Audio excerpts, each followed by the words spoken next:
I'm Elder Allen Blake Boatright. This is my wife, Miriam Hawkes Boatright, and we have been serving in England for 7 months as military relations couple for the Church of Jesus Christ of Latter-day Saints. We served in the U.S. Army for 34 years. I was in the infantry for 10 years, and then after that, a chaplain for about 24. Our children grew up in the armed forces. 2 of our daughters married soldiers, kind of a occupational hazard, I guess you might say, although we absolutely love our sons-in-law, grandchildren, of which there are now 18. In Feltwell, United Kingdom, this little village sent a lot of their sons to combat in World War I. And then after that, in World War II, many more lost their lives, and their names are inscribed on the stone behind us. And they mean a great deal to the people of this area who are from here or lived here. On a lot of these memorials that you'll see a sign that says, so-and-so gave their life for their country. Most of us who served in the military take issue with that phrase. We don't give our life for our country. It's sort of taken from us in combat.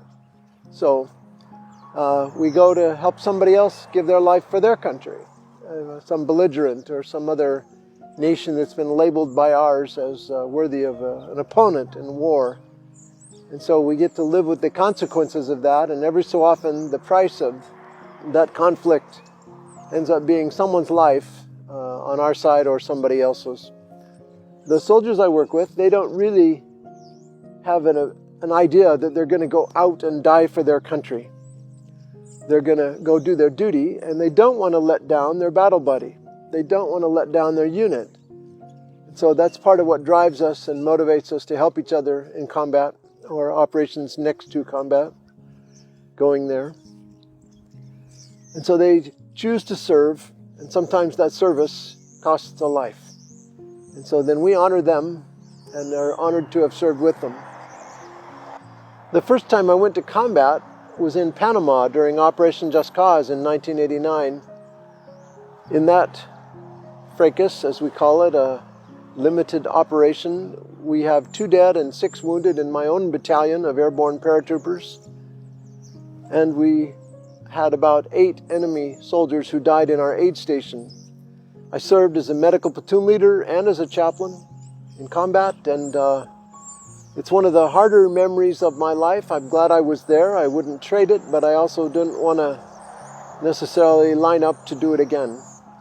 The second time in combat was during Desert Storm in Saudi Arabia and in Kuwait. And my battalion, which then was 1st Battalion, 3rd Special Forces Group, took back the U.S. Embassy from the Iraqi Army. Thankfully, they bailed out the night before, so it was an unopposed occupation, for which I was most thankful. So Miriam, what does freedom mean to you? If you can talk about it. It means that I have a home where I can worship as I choose and others can worship as they choose. It means that I have a place of safety and I have a nation to be proud of and others have their nation to be proud of. Thank you.